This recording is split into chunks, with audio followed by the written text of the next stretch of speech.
rancangan undang-undang tentang Kitab Undang-Undang Hukum Acara Pidana dapat disetujui untuk disahkan menjadi undang-undang. Setuju. KUHP dan KUHAP baru resmi berlaku setelah diteken Presiden. KUHP disahkan efektif 2 Januari 2026, berarti per hari ini pemirsa. Beberapa pasal pemirsa, pasal 218 salah satunya. Setiap orang yang menyerang kehormatan atau harkat dan martabat diri presiden dan wakil presiden di muka umum berpotensi diancam penjara paling lama 3,5 tahun. Berarti sudah ada pasal yang mengatur tentang dugaan penghinaan terhadap presiden wakil presiden terancam pidana ya. Kemudian pasal 240 mengenai penghinaan pemerintah atau lembaga negara, ancaman pidana penjara paling lama 1,5 tahun. Penghinaan pemerintah atau lembaga negara. Oke, kalau yang pertama tadi tentang presiden, tentang wakil presiden, yang kedua ini barusan adalah terhadap pemerintah dan lembaga negara. Ungkapan-ungkapan yang berbentuk kritik. Jadi tentu harus ada kehati-hatian agar tidak masuk ke dalam wilayah pidana. Tapi saya melihat prinsipnya semua pandangan, semua ungkapan yang disampaikan menyangkut kebijakan pemerintah itu sesuatu yang legitimate untuk dikomentari. Namanya juga kebijakan itu ya sah aja untuk dikomentari positif boleh, dikomentari negatif boleh, dikomentari netral juga boleh. Di mana masalahnya kalau melakukan komentar terhadap kebijakan yang dilakukan oleh negara? Mengapa? Sederhana sekali. Yang memegang kewenangan itu mendapatkan kewenangan dari rakyat dalam satu proses politik yang disebut sebagai pemilihan umum. Dan kewenangan itu dititipkan ke sana selama periode tertentu, 5 tahun misalnya. Tapi itu harus dipertanggungjawabkan. Dan salah satu bentuk pertanggungjawabannya adalah dengan merespon setiap ada komentar kritik. Ya kritik, bukan malah membungkam. Nah bagi yang menyampaikan, sampaikan saja secara benar, secara akurat, dengan satu lagi menggunakan data, menggunakan ilmu, kemudian mengedepankan kepentingan publik. Ketika Pak Prabowo takut dengan ramalan Rocky Gerung dan pasal KUHP disahkan agar suara dan kritik rakyat bisa dibungkam.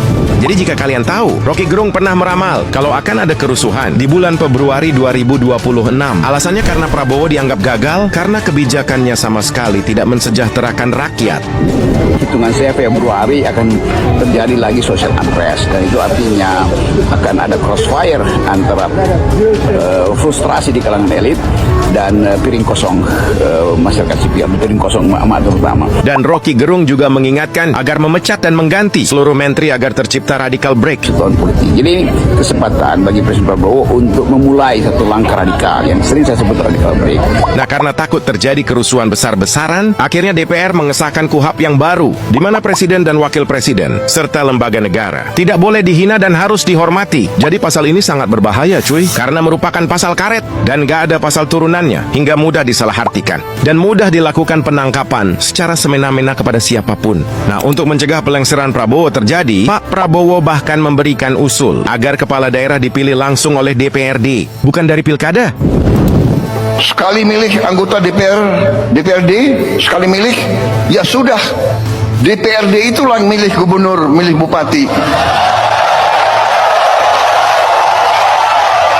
Iming-iming ini sangat menarik cuy, karena banyak kader partai yang belum balik modal dan nasib mereka jadi tidak jelas kalau tidak ada Pak Prabowo. Sehingga para anggota dewan lewat partai politik mau menjadikan hukum sebagai tameng dengan mengesahkan KUHP yang baru. Nah, gimana menurut kalian cuy? Dan apakah Prabowo akan berhasil mencapai ambisinya memperluas kelapa sawit di Papua? Atau belum 5 tahun menjabat, Prabowo sudah dilengserkan rakyatnya? Aku suka membahas sang penguasa di negeri ini. Follow agar kalian tahu kelanjutan cerita yang lebih menegangkan. Hukum di Indonesia resmi berubah total.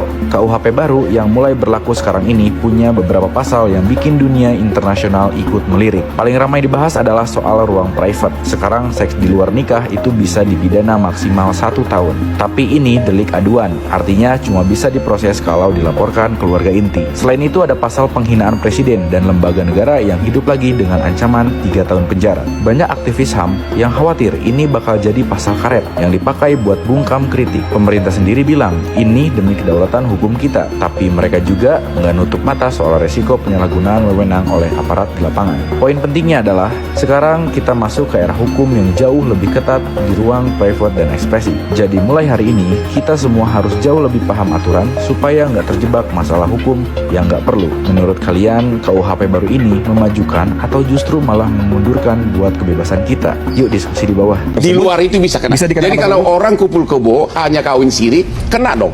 Bisa. Hati-hati yang kawin siri. Yakin Bapak bisa kena kawin siri diakui Kak? Persoalan kawin siri tidak disebut di dalam KUHP. Jadi? Di situ hanya mengatakan bahwa soal perkawinan kita tunduk pada undang-undang. Berarti perkawinan. kawin siri tidak diakui. Sekali lagi tunduk kepada undang-undang perkawinan. Jadi kalau orang kumpul kebo, Jadi begini, di dalam undang-undang perkawinan kan dikatakan perkawinan sah jika menurut agama dan dicatatkan oleh berarti harus negara. Harus kawin negara. Persis, Hukum negara. dicatatkan oleh Ya. negara. Artinya di luar itu bisa dikenakan pasal tersebut. Di luar itu bisa kena. Bisa dikenakan Jadi pasal kalau tersebut. orang kumpul kebo hanya kawin siri, kena dong. Bisa. Hati-hati yang kawin siri. Yakin Bapak bisa kena? Karena dikatakan di situ bahwa yang tidak dikenakan adalah mereka yang nikah dan yang kawin, tetapi kemudian harus menurut undang-undang. Ya, harus perkawinan. salah hukum Betul, negara. Hukum negara. Hati-hati rakyat masyarakat. Ini Wamen mengatakan kawin siri bisa diancam, dianggap sebagai kumpul kebo. Benar ya? Bukan, jadi di dalam KUHP tidak menyinggung soal kawin siri, hanya mengatakan bahwa laki-laki dan perempuan yang kemudian melakukan hubungan suami istri Iya. tanpa ikatan perkawinan yang sah. Lalu dijelaskan, ikatan perkawinan yang sah itu seperti apa? Ikatan perkawinan yang sah adalah menurut undang-undang perkawinan. Bayangkan, di negeri yang susah menindak koruptor, justru santet kini punya pasal pidana. Tahun 2026, dukun tak lagi takut karma, tapi takut pasal 252 KUHP. Dalam pasal 252 ayat 1 KUHP baru, siapapun yang mengaku punya kekuatan gaib, memberi jasa atau mengklaim bisa mencelakai orang lewat ilmu supranatural, resmi bisa dipidana. Bunyi hukumnya tajam, penjara maksimal 1 tahun 6 bulan atau denda sampai 200 juta rupiah. Jadi bukan cuma makhluk halus yang diusir, manusianya juga bisa masuk sel. Di pasal 252 ayat 2, negara menegaskan yang dihukum bukan santetnya, tapi orang yang menjual ketakutan, kebohongan, dan klaim mistik sebagai bisnis. Pemerintah bilang ini demi mencegah fitnah supranatural, persekusi warga, dan main hakim sendiri yang sering berujung kekerasan gara-gara tuduhan dukun. Tapi di ruang sidang, muncul pertanyaan sakral. Santet dibuktikan pakai CCTV atau pakai orang pintar? Di Indonesia, yang gaib kini punya nomor pasal.